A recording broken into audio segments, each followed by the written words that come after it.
So for our first topic today, we're going to be discussing the Rare Breed FRT settlement. Now, this came down roughly about 2 weeks ago, and while initial responses to it were quite positive, Matt over at Fudbusters had a little bit of a contrarian take, and from analyzing his arguments and going through the document, I do think that he has a point.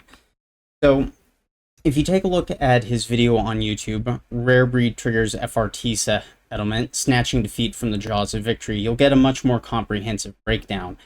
However, for the Cliff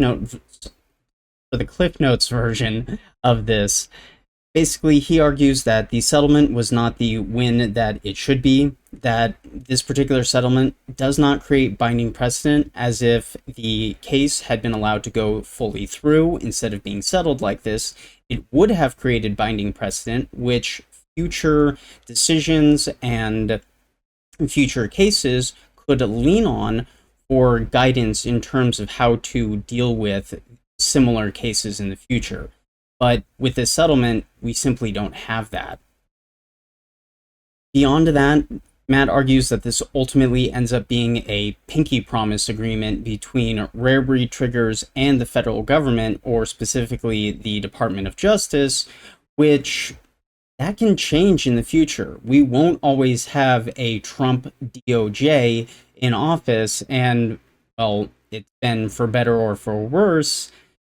There have been some things with Trump's DOJ that they've done very well, but other things they haven't done quite as well, I would argue. And in the future, as we've seen previously with the Biden administration, it could end up being much, much worse.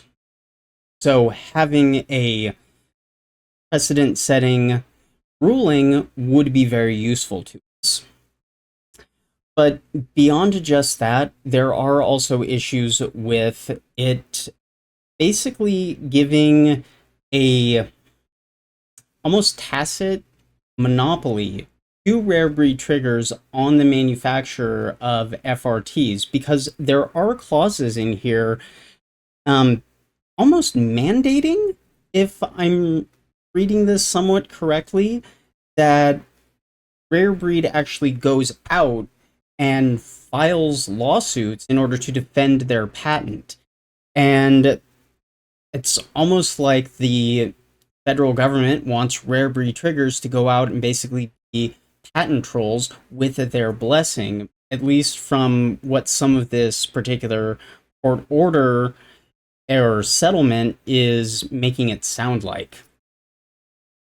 But even then, that might end up in a situation where if they do have to defend their patents, as Matt talks about in his video on YouTube, previous and prior art that is already expired patents might very well invalidate the FRT trigger patent that Rare Breed Triggers has.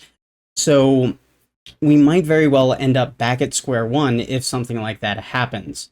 But, I mean, only time will tell. I'm, of course, not a lawyer.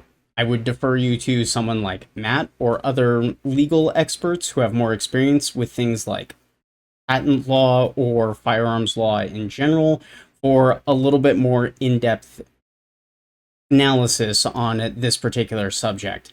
But from my somewhat educated layman's understanding of what's going on here, I do have to agree with Matt that this is probably not the win that it really should have been.